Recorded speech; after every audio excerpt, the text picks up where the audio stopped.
Assalamualaikum dan selamat malam. Nama saya Syam. Saya merupakan founder Simpan Gold. Okey, apa tajuk kita pada hari ini? Hari ini saya akan kongsikan dengan anda tentang perbezaan antara aset hartanah dengan aset emas. Okey, apa beza antara hartanah dengan emas ni? Okey, jom kita tengok. So, saya nak share dengan anda pengalaman saya lah. Yang mana saya belajar pasal ilmu hartanah. Macam mana kita nak cari hartanah yang sesuai. Macam mana kita nak pastikan kita ada deposit. Dengan kos guaman dia. Dengan kita nak kena bayar pembiayaan selama 25 tahun ataupun 30 tahun. Macam mana nak menjamin. Okey, kita layak mendapat pembiayaan daripada bank ataupun daripada kerajaan. Jadi, okay, stay tune dalam masa 15 ke 30 minit ni. Okey, kita cerita pasal aset hartanah dulu. Kebanyakan orang, dia akan fikir bahawa ada hartanah ni, ada rumah ni, memang boleh untung. Kebanyakannya fikir macam tu. Dan ramai juga fikir, untung sebenarnya beli rumah sendiri. Okey, daripada menyewa. Jadi kat sini ni sebenarnya kita selalu dimomokkan dengan benda tu berbanding dengan fakta. Okey, jom kita tengok. Apa benda fakta dia? Okey, fakta dia adalah sekiranya anda menyewa, okey, sebenarnya tak salah untuk menyewa. Okey, sekiranya anda menyewa, maka anda kena bayar bulan-bulan kepada tuan rumah. Okey. Yang paling penting sekali anda kena tahulah berapa sewa bulanan tu. Okey, itu yang penting anda kena tahu. Okey. Dan juga apabila anda menyewa, anda tidak perlu menanggung kos, okey, kos penyelenggaraan rumah. Contohnya kalau bumbung bocor ke, okey, kalau dinding retak ke, okey, yang mana cukai-cukai yang anda kena bayar. Okey, dan juga anda memang kena bayar on time dengan bank. Sekiranya anda, okey, sekiranya kalau anda menyewa, anda tak perlu nak fikir benda tu. Anda cuma kena fikir untuk bayar sewa rumah kepada tuan rumah. Kalau dapat tuan rumah yang bagus, okey lah kan. Kalau dapat tuan rumah yang orang kata apa, nak repair rumah pun susah, memang masalah juga kan. Dan juga kalau anda dapat tuan rumah yang tiba-tiba je dia nak rumah dia balik kan. Jadi kat situ anda kena cari rumah lain, anda kena berpindah randah. Okey. Jadi kat sini ni menyewa itulah dia punya asam ragam dia, dan juga ada dia punya kekurangan dia dan ada kelebihan dia. Jadi jom kita tengok pula orang yang memiliki hartanah, orang yang ada rumah. Orang yang ada rumah ni sebenarnya, okey, kita kena kategorikan antara ianya merupakan aset ataupun liability. Okey, kalau anda baca Robert Kiyosaki, apa yang dia cakap? Okey, yang dia cakap adalah aset hartanah ni merupakan aset yang memberi pulangan duit kepada kita. Maksud dia, kita keluar duit itu bukan aset. Tetapi kalau duit tu masuk, itu baru aset. Jadi berbalik kepada aset hartanah ni, okey, kalau kita tengok, kalau rumah tu kita duduk sendiri. Okey, rumah tu kita duduk sendiri. Okey, kalau kita duduk sendiri maksudnya apa? Maksudnya ialah, okey, kita kena keluar duit. Memanglah betul, siapa yang ada rumah sendiri ni, okey, dia tak perlu nak bayar duit sewa rumah. Okey, dan mereka berfikiran, oh nanti dalam masa akan datang rumah tu jadi rumah sendiri. Okey, ramai fikir macam tu.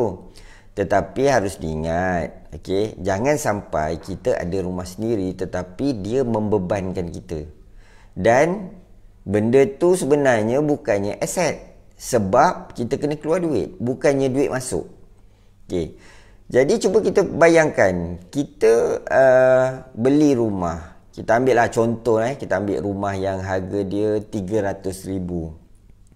Kalau kita ambil rumah 300,000, for sure kita kena bayar bulan-bulan. Okay, bulan-bulan lebih kurang, ini lebih kurang formula yang Biasa saya pakai adalah setiap harga rumah RM100,000, kita kena bayar RM500 sebulan.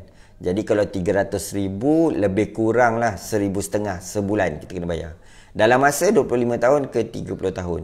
Tidak termasuk lagi deposit. Okey, tidak termasuk lagi down payment. Down payment normally dalam 10%. Ada juga yang tawarkan down payment tak payah bayar, hanya bayar booking fees saja. Memang ada. Okey, bergantung kepada anda beli rumah dengan siapa. Okey, jadi dalam masa 30 tahun tu, suka tak suka, anda tetap kena bayar bulanan. Okey, anda kena bayar bulanan. Okey, sekiranya anda tak bayar, okey, dalam masa sebulan, 2 bulan, mulalah bank akan call. Lepas tu 3 bulan, bank akan call.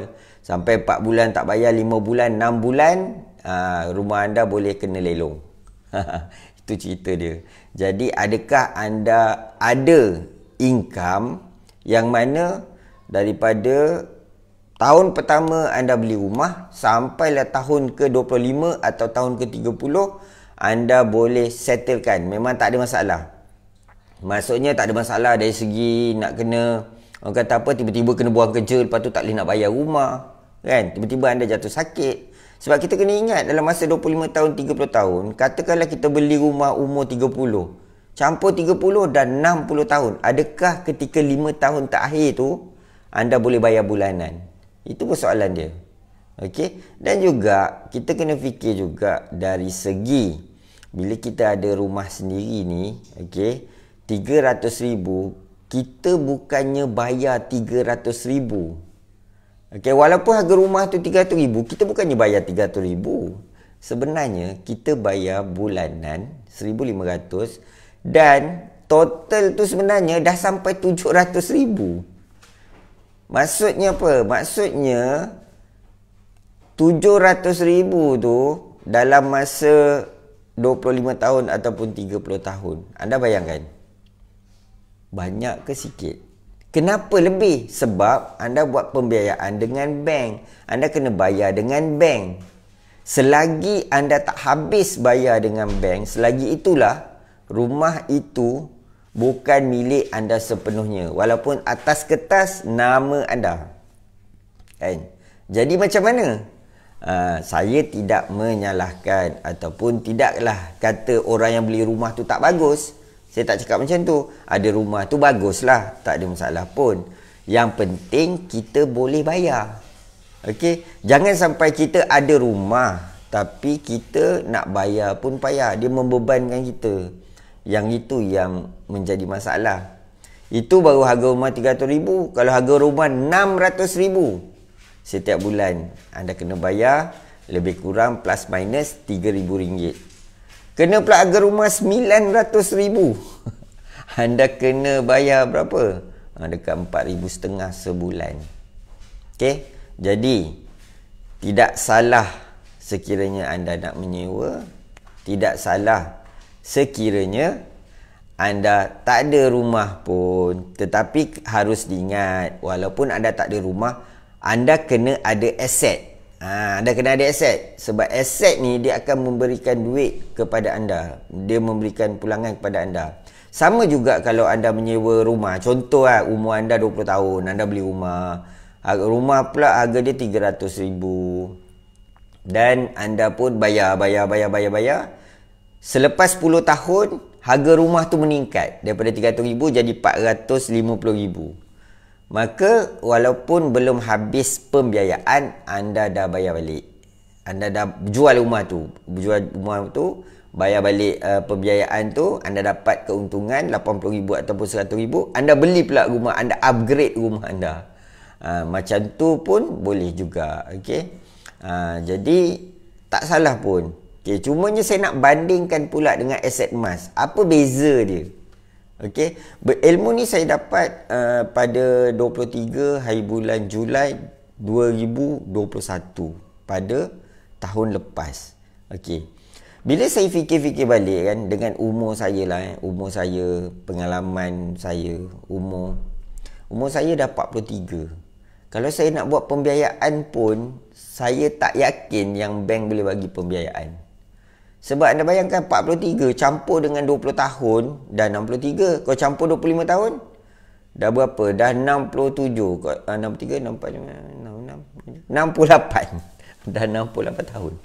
Jadi adakah saya ni, kalau umur dah 50 lebih 60, saya perlu ada, okey, saya perlu ada setiap bulan untuk bayar duit rumah tu? Kan? Adakah saya perlu ada duit tu? Memang perlu ada lah. Kalau tak ada, rumah akan dilelong. Lainlah cerita kalau kita beli rumah dan kita ada beli 2 rumah atau 3 rumah, kita yang lain tu kita menyewa, kita sewakan kat orang, kita dapat duit tu dan kita bayar kepada bank. Okay. Ada juga yang orang buat macam tu. Tetapi nak jadi tuan rumah ni pun bukan senang. Akan ada masalah. Penyewa tak bayar lah, penyewa rosakkan rumah, penyewa tiba-tiba dah sewa tak bayar 3-4 bulan, lepas tu lari. Ada macam-macam cerita kalau nak dengar. Jadi berbalik-balik kepada aset emas tadi. Tu saya dah cerita dah pasal aset tanah. Okey, ingat rumah sendiri bukan aset. Rumah yang kita sewakan itu adalah aset tanah yang sebenar. Sebab aset tanah ni adalah duit masuk. Okey. Okey. So kita cerita pula aset emas. Emas ni pun sebenarnya harga dia naik dan turun dan dia meningkat dalam jangka masa panjang. Emas aset emas.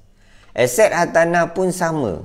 Dia naik dan turun dan dia juga naik dalam jangka masa yang panjang. Kadang-kadang kita beli rumah cakap, oh okeylah tak apa beli rumah, nanti lagi 5 tahun, 10 tahun harga rumah akan naik. Ya betul, harga rumah akan naik. Tetapi walaupun harga rumah tu naik, anda kena pastikan anda kena bayar bulan-bulan. Itu cerita dia. Kalau anda boleh bayar bulan-bulan, go for it. Tak ada masalah. Aset emas pula, okay, kita boleh menyimpan emas sedikit demi sedikit supaya akan datang harga emas tu akan meningkat. Contoh, dalam masa setahun anda kumpul emas 1 kilogram. Orang cakap, ish, boleh ke setahun ni kumpul 1 kilogram? Kan? Nanti saya akan kongsi dengan anda logik anda boleh kumpul setahun 1 kilogram. Logik. Sebab apa? Sebab saya dah buat. Okey, saya kongsi berdasarkan pengalaman saya. Okey. Cumanya anda kena ada ilmu, anda kena ada sistem yang mana dia boleh capai. Sebab apa? Sebab katakan anda ada 1 kilogram emas. Okey. Dan 1 kilogram emas bersamaan dengan 1000 gram. Okey, 1000 gram. Kita tengok harga 5 tahun lepas. Kita tengok harga 5 tahun lepas ataupun 10 tahun lepas. Kenaikan harga emas tu boleh mencecah RM100 ke RM150 dalam masa 5 tahun tu. Okay, dalam masa 5 tahun tu, kenaikan harga emas boleh cecah RM100 ke RM150. Okay, jadi macam sekarang ni harga emas RM270. Okay, kalau harga emas 5 tahun lepas atau 10 tahun lepas, harga dia 100 lebih. Jadi kalau kita membuat unjuran, okay, unjuran yang mana pada 5 tahun akan datang, harga dia akan jadi 350 ke 400. Kita ambil lah average RM100. Kita ambil average RM100. Dan dia mungkin boleh pergi lebih tinggi lagi daripada tu. Mungkin 400, 450, 500. Sebab kita cerita dalam masa 5 tahun ke 10 tahun. Sama juga macam kita ada rumah. Orang akan cakap, oh bolehlah tu, tak apa, harga rumah akan naik. Kalau aku beli rumah pun harga rumah akan naik. Naik tu berapa lama? Okay, 5 tahun 10 tahun juga kan. Sedar tak sedar, kita dah capai 5 tahun ke 10 tahun. Jadi dekat sini ni sebenarnya, kalau kita kira, kita buat simple calculation 1 kilo setahun, kalau 5 tahun kita ada 5 kilo. 5 kilo kalau average harga dia akan naik. Tetapi ada masanya kita beli emas tu dengan harga yang lebih rendah, ada masa kita beli harga emas yang tinggi. Okey, average. Saya kata average mungkin harga dia akan naik daripada sekarang sampai 5 tahun 10 tahun, harga akan naik RM200. Saya ambil average RM100 je. Kita ada 5 kilo. 5,000 kali 100 dah bersamaan dengan RM500,000 kenaikan. Banyak tak RM500,000? Rasa-rasa anda lah, anda ada lebihan RM500,000, anda boleh tak beli rumah yang harga dia RM300,000 cash? Boleh tak? Logik tak? Saya cakap logik tak? Kan?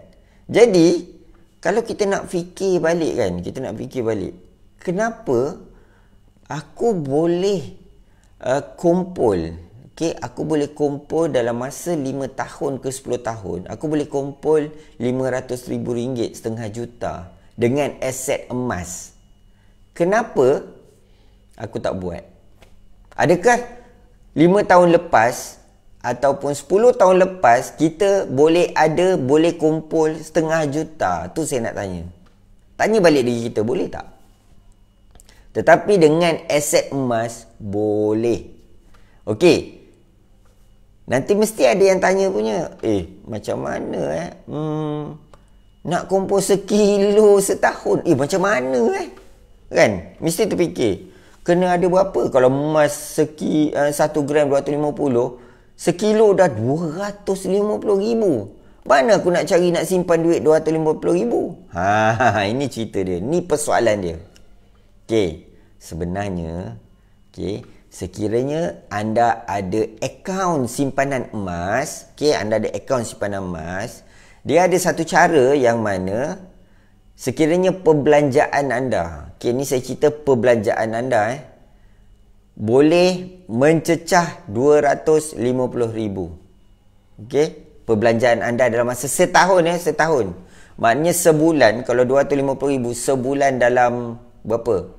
Dalam 20,000 21,000 sebulan. Perbelanjaan anda, perbelanjaan anda 21,000 dan kalau kita fikir, kalau gaji 3,000 macam mana boleh perbelanjaan 21,000 kan? Ada trik dia. Maksudnya mungkin perbelanjaan anda, perbelanjaan adik-beradik, perbelanjaan mak ayah, perbelanjaan kawan-kawan, kan? Perbelanjaan. Kita cerita perbelanjaan. Kalau anda boleh cecah benda tu, lebih-lebih lagi orang yang ada bisnes. Orang yang ada bisnes, perbelanjaan dia memang lebih 20,000 sebulan. Ataupun setahun, lebih 250,000. Setahun Jadi macam mana nak buat? Sekiranya perbelanjaan anda 250,000 dan anda boleh berjimat. Anda boleh berjimat 15% daripada 250,000. 15% berapa? 250,000 kalau 10% 25,000. 10% 25,000. 15% dalam 25 bahagi 2, 12,5. 25 campur 12,5, 35 dan 37,000. Dalam masa setahun, sekiranya anda boleh berjimat 37,000, maka anda boleh ada sekilo setahun. Macam mana nak berjimat 37,000 setahun? Jimatlah. Sebenarnya boleh. Kalau setahun 37,000, bahagikan. Bahagi. Setahun berapa? Sebulan berapa? Sehari berapa kena jimat? Bila anda boleh berjimat, campurlah dengan duit-duit bonus, duit-duit durian runtuh, duit-duit anda buat bisnes, duit-duit anda buat extra income, kan? Anda boleh sebenarnya kumpul 1 kilo dengan berjimat 15% sahaja. Itu calculation mudah, calculation anggaran. Jadi, beza antara aset hartanah dengan aset emas. Aset hartanah anda kena bayar bulan-bulan. Aset emas anda tak perlu bayar bulan-bulan. Anda hanya perlu fokus kepada kumpul gram. Anda beli emas, anda boleh berjimat 15%. Dengan emas yang ada, anda boleh dapat balik 85% cash, yang mana anda menggunakan duit yang sama, duit yang anda belanja. Dan daripada situ tu, anda boleh capai target 1 kilo setahun. Yang ada bisnes, yang buat bisnes dropship, affiliate, yang dapat extra income, yang orang kata apa je lah, pergi buat weekend, pergi tambah duit, contoh ambil upah potong rumput, ambil upah cuci rumah, repair sikit benda-benda tu, buat lagi penjimatan, buat usaha. Sekiranya anda buat betul-betul dalam masa 10 tahun, insya-Allah anda boleh beli rumah dengan cash yang anda kumpul 10 tahun daripada anda nak kena bayar rumah 300 tahun 300 tahun pula. Anda kena bayar rumah 30 tahun ataupun 25 tahun, yang mana setiap bulan anda kena bayar. Walaupun harga rumah tu 300,000, anda kena bayar 600,000 ataupun 700,000. Bergantung kepada bank. Setiap bank tak sama. Sebab itulah siapa yang dah beli rumah, yang dah beli rumah, cuba tengok balik berapa baki yang anda kena bayar dekat bank. Bukan harga rumah, bukan ni apa yang anda dah bayar, anda tolak dengan tu, bukan macam tu. Tetapi berapa baki yang anda kena bayar kat bank. Mungkin anda dah bayar 10 tahun, tak luak lagi. Harga rumah 300,000, anda kena bayar kat bank lebih 300,000. Okey? Sebab itulah saya cakap, kita kena ada ilmu. Walaupun kita beli rumah, tanah tu milik kita, boleh tentu lagi kita sudah pun memiliki. Walaupun kita duduk rumah tu, tidak semestinya rumah tu kita yang punya. Sebenarnya bank yang punya. Kita je rasa kita punya. Kita je rasa macam, orang kata apa, rumah ni aku punya kan. Tapi dia punya azab dia, sekiranya anda tak ada income ataupun ada masalah, tiap-tiap bulan anda kena bayar. Okay? Jadi saya harap anda jelas apa yang cuba saya nak sampaikan pada anda. Saya nak buat disclaimer. Saya tidak cakap yang anda tak boleh nak beli rumah. Saya tak cakap macam tu. Saya tak cakap yang aset emas tu lebih baik daripada aset tanah. Saya tak cakap macam tu. Sebenarnya terpulang kepada masing-masing. Okey? Ada orang dia boleh berjaya dengan aset tanah. Ada orang dia boleh berjaya dengan aset emas. Yang terbaik, buat dua-dua. Diversify. Okey? Gunakan duit yang sama. Anda boleh beli emas dan anda boleh convert, dapatkan balik cash. Dan emas anda fokus kepada tambah gram emas. Okay? Sama juga dengan hartanah. Anda boleh cari hartanah di lokasi-lokasi yang bagus, di lokasi-lokasi yang senang untuk orang menyewa, kan? Anda beli harga mungkin, anda beli harga 200,000 dan anda bayar je 1,000, anda sewakan 1,200. Okay? Kat situ tu penyewa yang bayarkan duit sewa rumah anda. Boleh juga macam tu. Okay? Jadi akhir kata kepada mereka yang ni kepada mereka yang dah berusia. Contoh dia dah beli rumah masa umur dia berapa? Umur dia mungkin 25 tahun dia beli rumah. 25 tahun campur 25 tahun, sekarang ni umur dia dah 30 tahun. Duit rumah dah habis bayar. Harga rumah pula sebelum ni dia beli 150,000, harga rumah sekarang dah 600,000, 700,000. Kan dah 25 tahun kan. Jadi kat situ tu umur anda dah 50 tahun, mungkin anda fikir anda nak jual rumah tu ke anak ke kan. Jadi kat sini ni saya teringat ada satu ustaz ni, tak silap saya Ustaz Ustaz Samsul Debat. Dia cakap kat saya apa, dia bagi tahu kat saya, kalau mungkin anda pun ada menonton video dia ada cakap kadang-kadang kita ni mak ayah kita nak bantu sangat anak kita sampai bergolok bergadai, walhal sampai kita abaikan diri kita.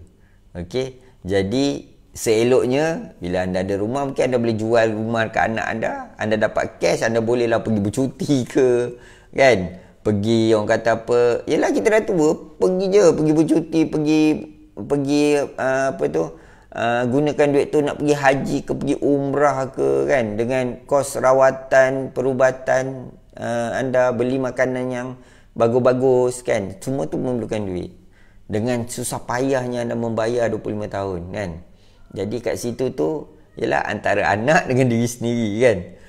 Jadi kat sini ni lah sebenarnya, jika kita nak dalam keadaan yang selamat daripada sekarang ni lah, sebenarnya sekiranya umur kita dah 50 tahun, kita ada anak umur atas 18 tahun, kita didik dia, kita buka kat akaun simpanan emas untuk dia, kita bantu dia kan. Kita bantu dia supaya dia ni lambat laun bila dia dah besar, kita pun dah tua, dia tidak mengharapkan kita. Nak kahwin pun kita nak kena top up, nak beli rumah pun kita nak kena top up, dia nak berniaga pun kita nak kena top up. Kalau tak bagi anak kita kan, kalau bagi kita pula yang dah lah pada peringkat awal kita besar payah nak membesarkan dia, dah besar pun kita nak kena juga support. Jadi kat sini ni lah sebenarnya Kalau kita betul-betul bijak, bukakan akaun simpanan emas kat dia. Kan? Manalah tahu satu hari nanti dia dah umur dia 20, dia memerlukan duit dalam masa 3 atau 5 tahun lagi. Emas tu pun boleh jual, boleh bantu dia balik. Okey. Jadi insya-Allah saya akan kongsikan lagi secara detail macam mana orang kata apa ialah aset hartanah dengan aset emas ni, apa perbezaan dia, apa yang perlu anda ada, apa yang perlu anda buat. Okey. Dan kat situ itulah anda boleh membina, membina kekayaan, selamatkan duit anda di masa akan datang, 5 tahun ataupun 10 tahun. InsyaAllah sebenarnya tak lama 5 tahun ke 10 tahun tu. Senyap-senyap cuba kita fikir 5 tahun lepas atau 10 tahun lepas. Adakah kita sudah ada 500,000 dalam bank account? Kan? Tetapi sedar tak sedar dalam masa 5 tahun atau 10 tahun, kita mula daripada hari ni, kita kumpul emas sedikit demi sedikit. InsyaAllah dalam masa 5 tahun atau 10 tahun, kita boleh jual emas tu dan kita boleh ada cash 500,000. Macam best tak? Sebab itulah beza kita simpan emas dengan kita simpan duit. Bila simpan duit, kita rasa macam nak keluarkan aja, nak beli macam-macam, nak penuhi keinginan kita. Tetapi bila kita simpan emas, duit kita kurang, keinginan kita kurang, emas kita akan bertambah. Kita rasa macam nak jual emas pun rasa macam cubalah cara lain juga. Kan? Ini saya bukan cakap dekat anda, saya cakap pada diri saya sendiri, dan mungkin ianya pun ada sama juga macam apa yang anda rasai. Itu saja untuk hari ini. InsyaAllah saya akan berkongsi lagi tentang pengalaman saya, tentang ilmu emas, ilmu hartanah yang saya ada, supaya ianya memberi manfaat kepada ramai. Itu saja, sekian. Simpan Gold, bersatu hati, berjaya bersama. Bye-bye.